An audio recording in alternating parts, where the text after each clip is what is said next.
what dictates how we practice. Correct tube placement, you can mark this one as skills.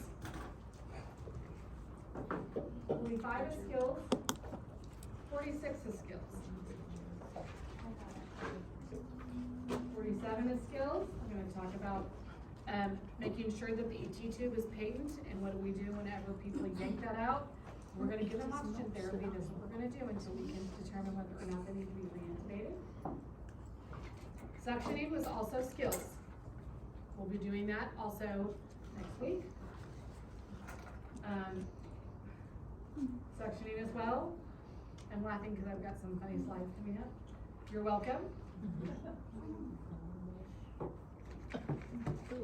What happens if you suction and the patient freaks out and throws some dysrhythmias and maybe becomes hypoxic for a minute? Stop suctioning. Give them a moment to rest. Whether I think they can hear me or not, I always announce to them, I'm getting ready to suction you to get some of the yucky stuff out of your lungs. It's gonna make you cough. Remember, if you have brain patients, be careful with their ICP. That coughing and that suctioning can change that. They may have hyper or hypotension, and there might be a little bit of what there shouldn't be. And our Ballards, which are those right there, like where it says thumb control for suction, and also that little, versus catheter thing. Those Ballards are what we call closed systems, so they are sterile whenever we're suctioning. Yes, they can become hypoxic. That's why we hyperoxygenate before we suction. If you have dysrhythmias, don't panic. If they have a dysrhythmia, stop what you're doing. And then they can have secretions. Why do you guys think it's so gross? I think it's gross too. I had pneumonia like 2 years ago, coming back from California to come home early. And I called Professor Wetmore in Gallup, New Mexico, because I had coughed up something that looks like that, only a little bit larger. And these secretions you have to cut with a knife. Like, I'm not kidding you. They're so thick. And what you worry about is if this secretion ends up getting stuck at the bottom of your ET tube or in your trach. You get, it's what we call a mucus plug. And we need to do, usually lavage them, which is we put saline down there and we try to get it to loosen up so we can suck it out. But, and whenever, like again, if this is a smoker or a pot smoker, it's probably gonna smell like it. So don't go sniffing people's loogies, okay? Alarm systems, we've already talked about alarm systems. Do not turn them off. Okay? Go find out why it's alarming. I need you to tell me why it's alarming, which leads to this one, to the next big important slide. You should be able to tell us what a high pressure alarm means and what a low pressure alarm means, because you want to try to troubleshoot it a little bit yourself. Okay? When you're in clinicals and those alarms are going off, go see if you can figure out why it's going off.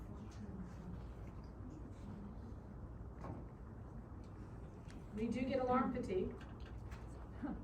Anybody lay in bed at night and think they hear alarms? All the time. Who in here can make the sound of a heater alarm on a ventilator? I can. Boop, boop, boop, boop, boop. Boop, boop, boop, boop, boop. We could all probably like come up with an alarm that we know and make the sound because we know exactly what it sounds like. Be careful that it doesn't go off and you're just like ignoring it, like I did one time. This one guy, I'll call him Guido because he reminded me of like some Italian mob boss. Like he kept trying to get out of bed, like he was intubated, and the physician didn't want to extubate him, and so he kept trying to talk with his ET tube, and I couldn't give him any more sedation, so I sat outside his room, and it's very weird to see somebody try to scream at you through their ET tube. My ER department probably has seen that multiple times. And when the alarm was going off, and I was just like, whatever, and when I looked up, he was in restraints, right? But his feet were on the ground, and his neck was cranked back because he was ready to tell me where I was gonna go and how Maddie was. So anyway, if I would have not been so fatigued by his alarms, I would have caught him trying to get out of bed. What caught me there was his bed alarm. The bed alarm sounded off. So be careful that you don't get fatigued. It happens to the best of us. And cover your friends too, because you might be fatigued, or you might be fatigued, and I hear your alarm, and I'm like, are you gonna get up and go look at that, or you want me to do it? It really helps for us to watch each other, because it's very easy, especially if you're working in an environment where alarms are going off all the time. Doesn't matter if you're working day or night. It can really mess with your sense of, oh my gosh, urgency. This is a skills lab one, but we want to make sure that every vented patient has a bag in the room, because if we lose power for some reason, or the patient extubates themselves, we can always go back to bagging and provide oxygen. All of our vented patients are on some kind of sedation. Some need analgesia depending on whether they're just, they've got discomfort or whatever. Again, using Professor Pathy, she's probably going to be on analgesia. She's going to need some kind of pain control. And if she's still intubated, we're going to keep her sedated, because we don't want her to be fighting it and anxious and all that stuff. Most of your vented patients will also be restrained. But don't restrain people who are brain dead, and don't restrain people who don't have any function on their right side because they've had a massive stroke. You don't need to do that. But you will, if you end up working in like a rehab clinic, or you end up, having a patient that is needing to be vented. I've had a few patients that they are vented or trached or whatever, and they like to have their hands to play solitaire on their iPad, or to look at Facebook or whatever. Like maybe we've got somebody on pressure support. Maybe we're trying to wean them and build their tolerance, and they're with it, and they're not, crazed or anything like that. So occasionally we will untie them from the bed, and I'll say to Bernice, hey Bernice, okay, here's your phone. Do not touch your tube. I'm gonna let you, whatever it is you're doing, Facebook or Netflix or whatever, usually on an iPad. And then a little bit, I'll come put your bracelets back on. When I've actually left the soft restraints on, I've just untied them from the bed. And then I will watch her like a hawk, and then I'll come back in and say, okay, I don't want you to get tired, but you're probably gonna take a nap, so I'm gonna go ahead and put the bracelets back on, so that way if you go to sleep, you don't accidentally take something out. Because if you were all asleep and I came by and I put a piece of paper over your face, every one of you without waking up is going to go and grab it out of your, it's a primal instinct to clear your airway. So you might have a patient that's not restrained accidentally extubate themselves, not meaning to. It just happened in their sleep, or they got disoriented when they woke up and didn't realize where they were at. My dad would tell you that when he was intubated, he felt like he was drowning, that someone was trying to drown him. So just be aware of the appropriate amount of analgesia and sedation. This is the train of 4 where I told you I'm not Nurse Ratched. Those 2 balls will go right up here above the eyebrow, and we will count how many twitches, electric shocks, are seen. This will be done by order. It will tell you where to place it, and it will tell you to count, and it will say, if the patient has between 2 and 4 twitches, bolus this much more of this particular medication to keep them sedated, or back off.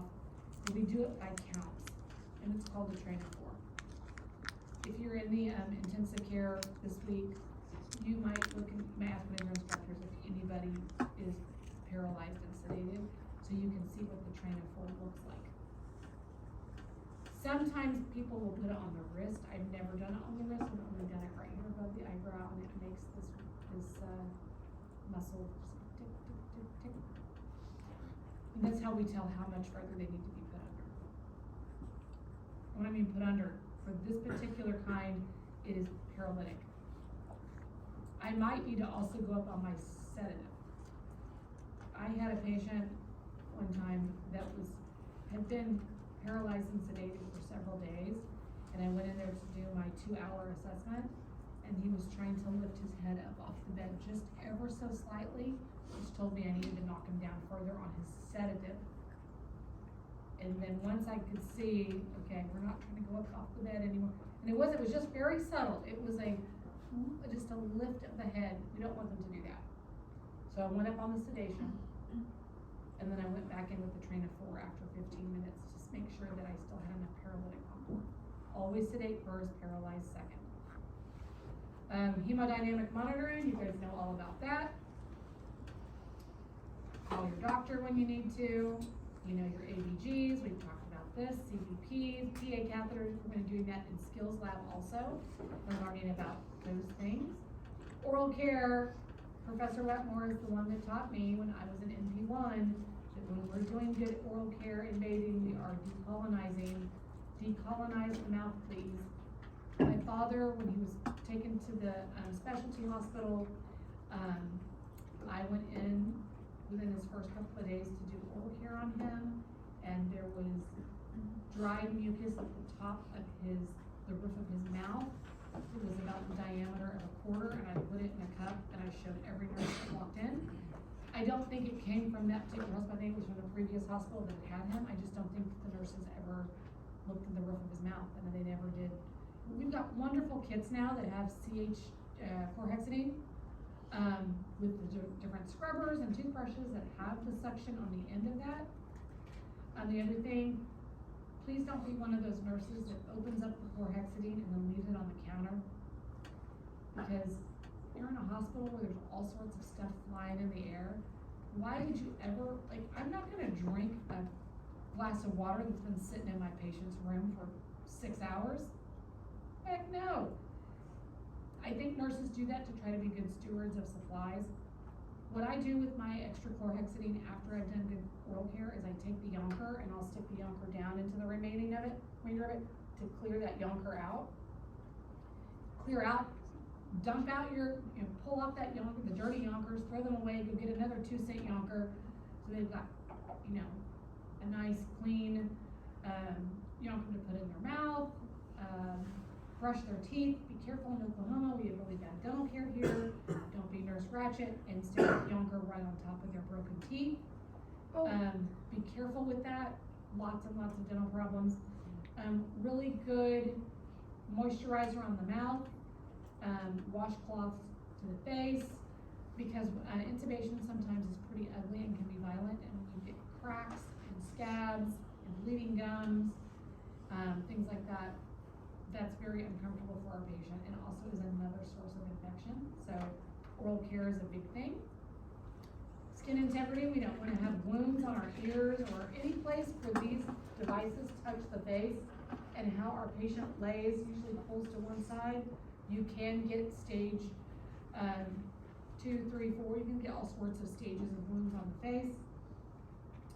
Including the ET tube, I was involved in a case out in California where this patient had been intubated for a while, and the nurses assumed that the RTs were moving the ET tube, and the RTs thought the nurses were moving it. It was being charted, however, when the family member looked in the person's mouth, the ET tube had totally went all the way through the tongue. So that is part of your NP1 assessment skills. You're going to do head to toe and look in the mouth, and you're going to be watching during your shift whether someone is moving the ET tube as they say. So that's all part of it. You wouldn't think that people would get wounds on the back of the head or the ears, under the eyes from, different apparatuses pressing up against the cheeks, but they do. So we need to be really careful with that. And when your hospital policy will also dictate if you see those wounds, when to call wound care, because they will do a wound assessment on it and will give preventative care. You'll probably have to bump up your protein as well. What was the other thing? If these individuals get wounds while they are in our care, insurance and Medicare does not pay for it. It's hospital acquired, so we are responsible for it. In other words, it affects your bottom dollar. So it's in your best interest monetarily, if not just because you're a human, to make sure that you're doing proper skincare. Nutrition, you all know about this. Good protein, good calories. You'll have a dietitian or a nutritionist come in and will say, make sure that you do this much fiber in the ET tube, or the ET tube, in the NG tube, this much protein. Don't be lazy with that. Make sure that you can find it. If you can't find it on the floor because there's not enough, make sure that you put it, you request for those packets to come up for the next shift so that the patient can have it. You know about this, GI and BTEs, and again. DVTs. It's like I have a hard time reversing that. When I say BTE, I can never remember DVT. Lovenox, whatever it is that the physician has prescribed for that. You know about early mobility. In the heart hospital, they will actually get people to come sit on the side of the bed while they are ventilated. So just because someone is vented does not mean that they will not try to get them up on the side of the bed. So remember, we don't want to do that by ourselves. We want PT to come along, but early mobility is a thing. You may even be asked by PT to do like foot pumps with your patient while they're out moving their arms, doing range of motion to just keep some muscle tone and to prevent stiffness on our patients that are going through this. Communication. My little lady that likes to write on her whiteboard or likes to do her solitaire, that is an option. The other thing, you can look online. I've got in my nursing bag. Court reporters have different symbols for things. It's a court reporter keyboard. Also, you can do a court reporter letter keyboard where it's all in order instead of like a typewriter. A, B, C, D, E, F, G. And if your patients are trying to communicate and are with it, hold those pieces of paper up and tell them to point to the letters. Sometimes they can communicate with you by spelling words. And if you print out the other kind of board that has different actions, like thirsty, hungry, sleepy, they can point to the character on there to tell you what it is they need. Most often, whenever I get those, bust those out, people will point to I'm thirsty. And so I'll tell them you can't drink anything right now, but I go and get some more swabs and wet them, because the amount of moisture in one of those swabs, right, we don't just douse it, will be absorbed by the mucosa. So that's one of the things they do in hospice too, by moistening them out, is put enough moisture in there where they don't feel like it's just so dry. This is a no-brainer here. Psychosocial concerns, they all have PTSD. They are all anxious because they feel like they're drowning, they can't swallow. Delirium, I don't know if I told you guys this, delirium is a predictive value of mortality as well, mortality rate. So when you work day shift, turn the lights on whenever it's daytime for our patients, raise the shades up, maybe turn the TV on something benign, like the Andy Griffith Show or Golden Girls or Hallmark. God, please don't put Hallmark on for me. Promise me you're not gonna do that. Call the eyelash lady, put my earrings on and my lipstick, and do not make me watch Hallmark. Put it on MTV or some kind of music, that's just fine. You can look on my phone, it has my playlist, that would be great. Put some Metallica on. Metallica's just fine. Like, I cannot do Hallmark. Like, Dr. Ahmed and I, he's an intensivist at Saints, we both have said, do not put Hallmark on for us. One of our nurses wants us to put on NASCAR racing and get one of those guys that blows up and down. Yeah, so delirium's a thing. Make sure we're doing what we can to prevent that. What are the risks with oral intubation? Well, we worry about aspiration, we worry about wounds, we worry about them inadvertently taking the tube out on their own. So I wanted to show you here, whenever we intubate, this little guy right here is the epiglottis. And our epiglottis normally opens and closes, right? Keeps food out of the wrong places. When we go to intubate somebody, this epiglottis stays open, which is what gives them the sensation that they're drowning. They want to swallow all the time or yell at us. So, and then you can see that if we extubate, and somebody wants to start talking to us immediately, why that talking after extubation could cause swelling, and it will completely close their airway off. So that's one of the rules that we'll talk about. We tell our patients when they're getting extubated, do not talk for 2 hours. Here's your pen, your pencil, your whiteboard, your call light, here's your clicker. We are not going to talk for 2 hours because we need for that area to not swell. Let's see here. So aspiration, we talked about that. This is an FYI for my people that may want to go on to NP school or med school. When you intubate people, sometimes we have fluid shifts. And you can read about that on your own, but I sometimes get asked about that because people will get intubated patients at clinical and say, man, why do they put them on half normal saline? Or why is this person so swollen? They have good kidney function. You just get these weird shifts sometimes. So it's an FYI for you.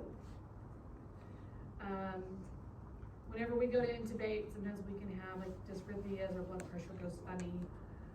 This is another FYI. You guys, this makes sense? Our gastric motility is going to go down because we're not moving and we're also sedating and we may be giving opioids, so we're going to just slow everything down. So for those of you who have had intubated patients, you've probably given Colace a whole lot. Maybe you've even given some kind of laxative. And it's to try to keep things moving. When we get patients who are also paralyzed, it's a problem. We usually go down to trickle feeds, which means it's like 5 mils an hour. Because we're paralyzing everything. It's not just their brain, we're paralyzing everything. Everything completely slows down. Talk some more stuff on VAP. 40% of intubated patients end up with it. Anybody walk into a critical care room and it smells like molded and mildewed laundry.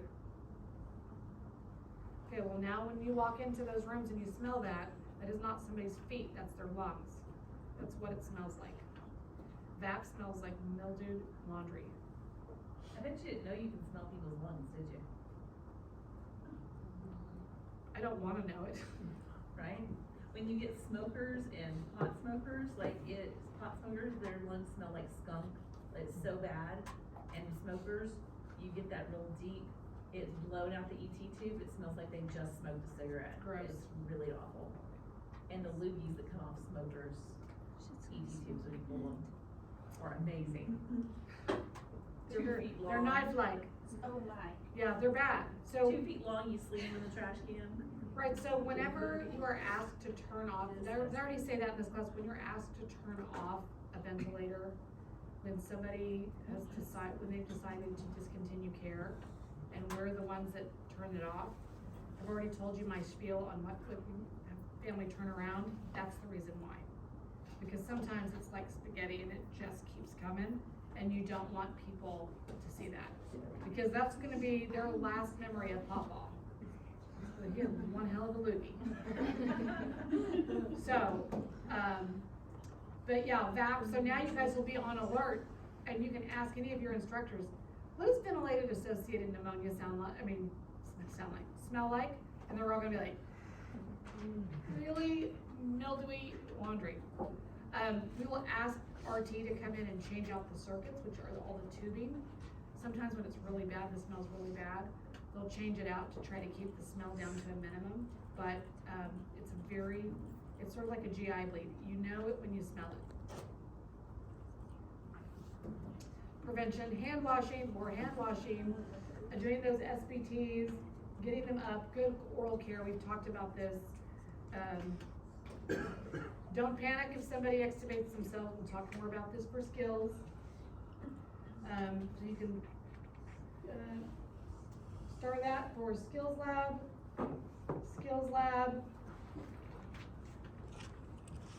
Weaning, we've done a little bit of, we've talked about weaning earlier, about pressure support. We're gonna be really positive pressure ventilation. We're gonna make sure that, we're gonna do all these different tests, the SBTs, right? For spontaneous breathing trials, we're gonna make sure that they can do okay on pressure support before we actually pull the tube. But we've got to treat the underlying conditions. If we're going to extubate this person and we have not treated what caused them to be intubated to begin with, they're going to be intubated again. And I would say a small fraction of the time, we think we're ready, we extubate, and 12 hours later, we're intubated again because they cannot run the race. They just don't have it in them to still be able to take those really good breaths.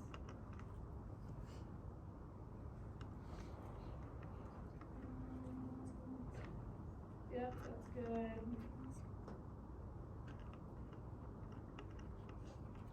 SBTs, it's more of that. Talking to the doctor, talking to the person that you are getting your report from to know how long have they been on pressure support, how have they been during the day, hemodynamically, has there been any changes? When you get into Epic and you wanna take a look to see what the history is, just take a look at their heart rate, how has it been? You know, if they've been tachycardic at 112 all day, or is this new? That's really important because we don't want to extubate too early.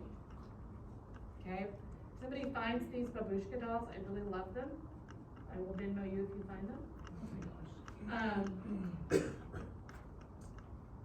So we just go in and we tell them, okay, we're gonna have you cough. I usually go with the RT and do it, and I'll say, all right, we're gonna extubate you. So on the count of 3, we're gonna have you cough really hard.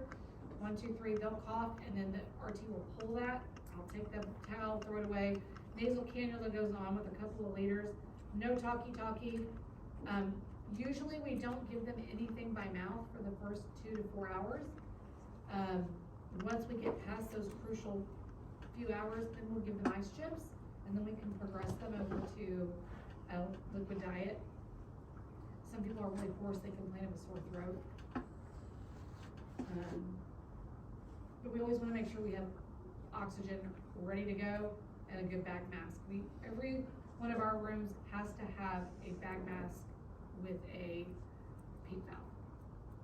It is part of the room setup, and it's mandatory with suction.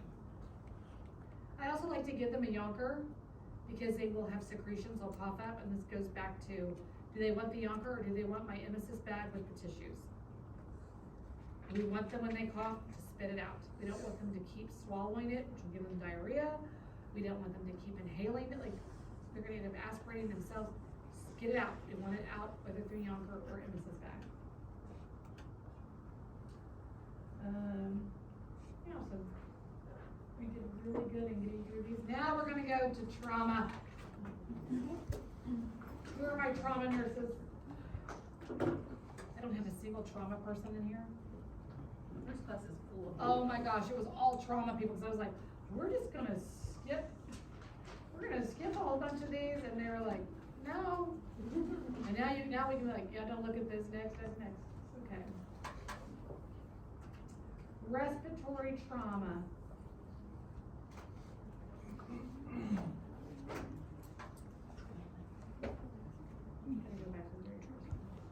All right. This is for you to see. It's been a long time probably since you looked at any respiratory anatomy. I threw this in here so that when we're talking about it, you can reference it. I'm not gonna test you on where things are. But that's the difference between a child and an adult. Yeah, so whenever you guys come over on next week to Skills Lab, you're gonna see some of those airways are so ridiculously tiny. Like, I don't even think I can trust myself to hold on to the tools to intubate a child because everything is so micro tiny. Okay, so what are my sudden thoracic conditions? Everything on the left. It's your open pneumo, your tension pneumo, a hemothorax, which is lots of blood, flail chest, cardiac tamponade. I care about all those on that side. On the other side, subtle, we sometimes call these like the deadly 12, I think. Your aortic disruption, we're gonna see that with like AAAs and stuff like that. Blunt cardiac injury, I care about deeply. And pulmonary contusions, I care about deeply. The other ones, I'm just looking for them if I'm going to be a trauma nurse. If I'm gonna be in the ER, I'm gonna think about, you guys are all like woke up back there. Do you have some good stories to tell us? Everyone like turned around and looked at me. whenever you, have blunt trauma to that area, you're, like, what may happen is that the physicians may find the obvious things, and then the other subtle things creep up through your assessments. And if you don't realize that some really bad things can happen, whenever you suspect something minor might be wrong, these subtle things can end up with death, because they're quiet and they're not obvious right off the bat. Deadly Dazzle, we call this the lethal six. These are things that are pretty obvious and open. Airway obstruction, well, that's a duh, right? Cardiac tamponade, I'm gonna teach you about. Tension pneumo, open pneumo, massive hemothorax and a flail chest. And then we have the hidden six. These are the ones that somebody might have very slight complaints, but if you take their complaint in combination with their history, which is they've just been in a horrible accident, and they have a seatbelt injury, this may be something significant what they're feeling.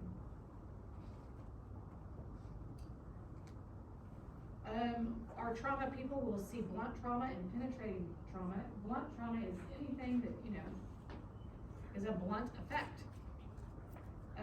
Motor vehicle collisions are the biggest one. Pedestrian accidents, that's a big one here. Sports injuries, football, especially football and basketball. Kids are hurt all the time. Explosions maybe on oil rigs, crush injuries. I've seen those in clinicals over at OU. I know you guys aren't at OU, but they get lots of crush injuries. We had one nurse that got to do a crush injury on an oil field worker on the hand, and the treatment were little leeches. And the leeches fall off once they are full of blood, because to promote, they had to reattach big parts of the hand, so the leeches would suck on the blood until they were full, they'd fall off, and you had to watch them explode and put another one on. Which I felt really bad for the leech, I'm not really sure why. Maybe it's because I like They're rescued fat them. and happy, they're like, I can die. I can die from aldehyde. An assault with a blunt object. Those are usually going to be our homeless people. People that, you know, they get brought in and somebody's just beat the tar out of them. And then of course our penetrating. In Oklahoma, we got all these things. All of them. So these slides are set up to basically become flashcards for you all. We've broken them down where it gives you the ailment, and then from that ailment, you can do signs and symptoms and the treatment. Let me tell you, with all of this stuff, there's hardly any drugs. I don't even think there's a single drug that's going to cure these people. Everything is through some type of surgical intervention. All the drugs we're giving for trauma have to do with comfort. Analgesia like anxiety, maybe some steroids, but all of this, the only way we can save our patients is through doing something to them, like putting a hole in their chest, hole in their heart, sewing something back on. Like that's so much different than I think in the other respiratory stuff. So we have closed or open pneumothorax. A closed pneumothorax means that the chest wall has not been penetrated. It's just happened. It could happen, I guess, because of trauma, but the number one closed pneumos that we see are spontaneous pneumos, and they usually happen to tall white males in their 20s, and they happen for no reason at all. Last semester, I had 3 tall white males in their 20s. All 3 had, like, those 3, when I say I had 3 of them, I had 3 spontaneous pneumos out of my 80 students. One of them had 2 spontaneous pneumos. So, you're working your ER, your peds nurses, you might see these patients come in through peds because they may be 18, maybe 19. And if we have time, I'm gonna have you guys watch the placement of a chest tube in an ER on one of these types of patients. So your closed means we don't have a penetrating injury. An open means that the pneumothorax was caused from a leak. Something's penetrated it and it's caused the air to move the lung up and out of the way and deflate. Okay? Does anybody not understand that? Does anybody want me to say it again or to explain it a different way? Don't be embarrassed. I'm going to fall off the bus here. This is pleural space here. I'll say this right here, this is pleural space. Normally, our lungs fit beautifully right next to the pleural space. They're very lubricated. They move along, we move around, I'm talking, whatever, breathing, no problem. When we get air into the pleural space, then there's no room for our lung to go because this is a closed area. Can't move around, right? So if it's spontaneous, then something has caused this lung to deflate and then this fills up with air. We have an open pneumo, we have an outside injury that's letting atmospheric air come into the lung, the pleural space, which is pushing our lung, our healthy lung, and making it shrink because it doesn't have the pressure, it's too pressurized in that cavity for the lung to re-expand. Very good? What are the signs and symptoms? Things that make sense, right? Respiratory distress, that's right. Shortness of breath. Gosh, I have this weird sharp pain whenever I go to take a breath. Sometimes cough. If it's bad enough, they may be having weird pallor issues, gray, blue, whatever. We don't really want to see that to the very end. We don't really want to see it at all. They may become tachycardic because their heart's like, oh man, I got lung down, lung down. All right, let's kick up the jam. You may become tachycardic. You might kick up your compensatory mechanisms where you're breathing faster because your body's sensing that you've got a lung down. I know you guys can laugh at me, it's okay. Cough, dry, hacking, people are fatigued. They may not know what's wrong with them and what they say to you is that I can't walk across the room without being short of breath. Now occasionally, I think maybe I've seen this one time in 8 years, we will have people with a small pneumothorax and they'll just, admit them for monitoring. They probably wouldn't come to my unit since I'm urgent care. They may go to med-surg floor for monitoring, but most of the time what we see is people get a chest tube. So you can see there's no drug here. I can't give them a drug to make their lung inflate. So an open pneumo, an open area allowing air to be trapped in the pleural space, penetrating trauma, that arrow. Anybody know what a JART is? Is it a JART? I still own them, real ones. Shut up. I really do. They're in my basement. When Kay and I were children, somebody marketed some toys called JARTs, and they were giant metal arrows. They're 18 inches, they're darts that are 18 inches long. And what you would do is you go to your friend's house and they would put a target in their lawn and you'd have a bunch of teenagers throwing JARTs all around to see if they could land into the center. I personally threw a JART and it went through my friend's foot, personally. They're outlawed now because there's product liability cases that happened. I mean, I can't imagine why. But when I think about arrows, I wonder how many open pneumos happen because people were throwing JARTs. You can buy them on Amazon. You can buy them, but are they metal?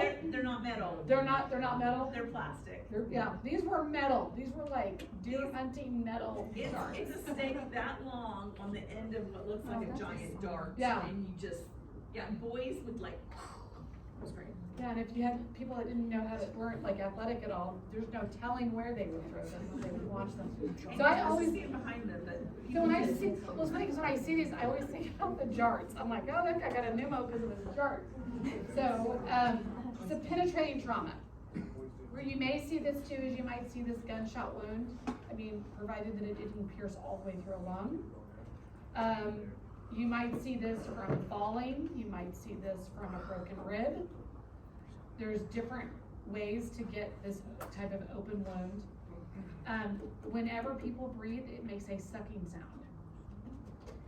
And also, whenever I take my stethoscope and I'm auscultating on this side where the lung has shrunk up, I'm not gonna hear any breath sounds, you're just gonna hear my fat. That's all that's gonna happen right here. So you should be able to hear good breath sounds here and nothing, because this is not inflating. You'll probably also have what we call paradoxical chest movement, which means you might only see one side of the chest move up and down. Okay? Decreased breath sounds, that weird chest wall movement, we talk about tachycardia. Some people are anxious, like I just, well, yeah, you got a sucking wound, or you got a dart sticking out of your lungs, right? Respiratory distress. How do we treat this?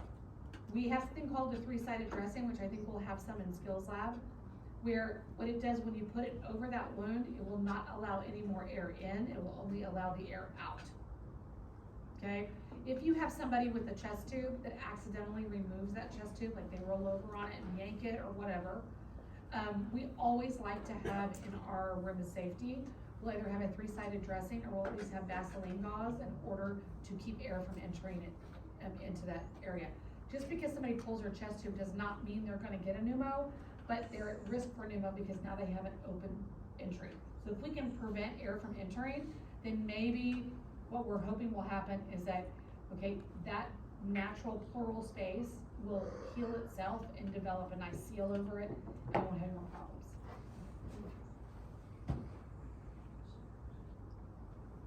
I love this company called Adam. They have the most beautiful medical pictures. And people think that's funny, but I'd rather see this picture than that picture. That's just me. My husband's name's Adam, he's like, yeah, where's my cut? You know, this is a whole degree, like this kind of art is a whole specific degree. I just wanna know who draws all the stuff for the maternal newborn stuff. Somebody's getting paid to draw that stuff. It's me. Jeez. It's Georgia O'Keeffe, she drew a bunch of covert vaginas. So we talk about pneumothorax, closed and open, we've already talked about that. This is genuinely what it looks like. Like, you can see here on the x-ray, there's a difference. You see all that black space? I can't even see a lung really. Maybe I can see one. I think it's hidden right up here. But spontaneous we talked about, it just happens for no reason. Tension pneumo means that the pneumothorax has progressed to such a state that it's now shifting our mediastinal structures over. This is an emergency, people can code from it. It will shift the heart over, and as the heart is shifting, it runs out of space to pump. It will also move the trachea, it'll move the esophagus, it moves everything over because the pressure, this is a closed system, so there's nowhere for it to go. If we have no air coming out, everything is being shifted over. And then we have, trauma is another reason why we get those pneumos. So you see right there, that's where our pneumo is. Some more pictures, so you can see how that works. There's my three-sided dressing. It sort of looks like a fart whistle. All the boys in here are shaking their head, they know exactly what I'm talking about. But it does, because it doesn't allow that air to go in. See how it's sealed at the end and allows it to come right out. That's really, really important to keep it from going over to the other. This right here is subcutaneous emphysema that goes into someone's face. Because what we've had here, we've got this pneumothorax. And with this pneumothorax, all of these oxygen molecules have got to go somewhere, right? And we can't dump them out fast enough through a chest tube. They are going to rise into the patient's neck and into their face, and then they're going to look like Guido. Those are the Rice Krispies. Subcutaneous emphysema is like, it's the Rice Krispies. We could probably go up to his eyes and here go. Can I cut off breathing, their airway? It's in the sub-Q. I mean, I can see why you'd be worried on this guy, because his body habitus here is pretty thick. But generally, it's, if you've ever known somebody like during surgery when they pump people up full of gas, and that gas has got to go somewhere, it does the same thing, and it's painful. People feel like their back and their neck are breaking, but that's That's what happens here. So now we're on to tension pneumos. That's where that air trapped in the pleural space cannot escape, which then increases our thoracic pressure. And then we have all that, the shift of all the structures. So the difference with the signs and symptoms here is we have something called, let's see here, 1 second. I was gonna show you something else, but don't get too far ahead. JVD, does anybody know what JVD is? Right, our jugular veins are gonna be distended here. Again, the absent breath sounds, that's a telltale sign. I do not hear anything on that side, I do not like that. They'll have hypotension. Can somebody tell me why they have hypotension? Fluid shifts? Any other guesses? Thank you for guessing. Come on, I need you guys to start. What? Because the heart's being shifted? Because the heart's being shifted, so why would that cause me hypotension? The heart can't pump it. Because the heart can't pump. It's getting squeezed, so it cannot refill correctly and it can't pump. Our cardiac output is decreasing because we have no room to pump, okay? Anxiety, of course. Respiratory distress, of course. Tracheal deviation, everybody understands why tracheal deviation is happening. All that pressure shifting. Then we could potentially have UDED, which is PEA, pulseless electrical activity, because our heart cannot do what it needs to do. It's got the electricity in it, right? Because we don't have an electrical problem. It can't pump, which is why it's pulseless electrical activity. You'll see the electricity on the EKG, but you will not feel a pulse. How do we treat it? Well, there's not a drug out there, so it looks like we're gonna emergently do needle decompression. We're gonna stay right probably in the 5th, 6th intercostal space. And we're gonna get a chest tube.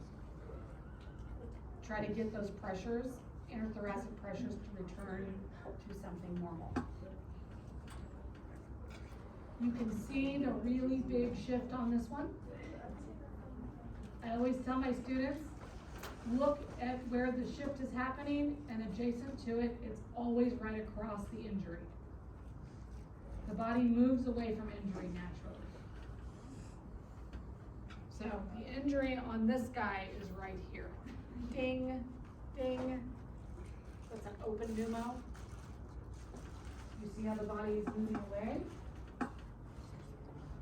And I can't see it on this one. I was trying to find the lung on this one. We had really good X-ray TV, so you can see it, but I can't. That's just showing you the mediastinal shift. Yes, I know this woman needs a bra. Thank you very much. Thank you, Captain Obvious. Somebody from the other class pointed out that she's got the cutest little turtleneck on though. I was like, that is awesome. So, look at the mediastinal shift on this. This is very big. Like, I can't even. Look, she's full of poo too. Oh, gas. Gross. Look at the gas, you can see it. Those are ripped ones, right? Okay. I think I can see the heart. I think there's one right there. I think it's here. You all see it? It's right by the esophagus. On that side of the esophagus. Right. Yeah. Right. And the lung, I think, is here. See how it's all shriveled? This is her pleural cavity. I don't think that this is an open, but I think that this is her chest tube. Up here. Not yet. So, pretty dramatic, huh? If I were the doctor or the nurse that got this, I'd be like, oh, my mama. Because you just know that that cardiac output is, no, you know, the other thing too is that maybe, Kay, this is the heart right here. That's what I think. maybe, Yeah, I think that's the heart, and then. but I and don't know then what you see this. the other little lung up here on the left, on her right. It's like, Here? I don't know what, No. this is like, what is this, no, like it's, a mouse? I don't know what When you this think is. of X-ray, things that are solid are white, things that are air are dark. So you look right in this area, this lung, it looks like it's up here. This lung has some margin on it. But this is where the pneumo is. So see here, look But right here. it's been pulled back down. Yeah, there's little, Right there, there's the edge. there's definitely some space here. This See, is- all But around you there. see, but you guys all see this huge deviation. Guys, That is a serious problem. Yes. why is the one on the side of the pneumo black, meaning there's just air, versus the other one looks really opaque? Oh no, because this, to try to find, I don't understand this. This side I don't understand as much. Like this is Cause it's really opaque. weirdness. well, there's no telling why that's that way. I will say that for the purposes of this, it is so, to me, it makes it's more meaningful to have you guys see x-rays where this is really happening instead of some drawing. This came from some patient that was in some study somewhere that is, to me, one of the most dramatic, examples of that deviation. I don't know because this was not my patient, this is not in Lewis, and probably for patient privacy, they're not gonna tell us what, but it was in, a study to show that deviation there. And what I want you to take from that is it's so important to understand why you would have PEA and why this is an emergency. Because the heart loses its space to be able to contract. And if we can do it, I'm 99% You can sure, see their port two. I'm 99% Yeah. sure that this is a chest tube. I think that's a port. It could be, but we don't know. I think it's port access. If this is where, so here's, okay, so here, we're gonna have a discussion, here's why I think it's a chest tube, is because if this really is her lung reinflated, we know that the injury happened on this side because of where everything's shifting. So if this lung reinflated, it had to reinflate because it had a chest tube, because there's no medication we can give her at all. The only way this is gonna be reinflated is through that chest tube. Why would you have a chest tube here? And I think it's just going to go down a little, but we don't know because this is not one that came from any of our hospitals and we don't have information other than this is a tracheal deviation, yes. So is this its own thing, or is this like a later sign of a pneumonia? This is a later sign of a pneumo. The pneumo starts out and we're hanging out, and what we talked about yesterday about patients don't like to go seek treatment. I'm fine, Martha, I'm fine, I'm doing just fine, don't leave me alone. And they get there and they come to our ER department back here and everyone's like, you are half dead, how long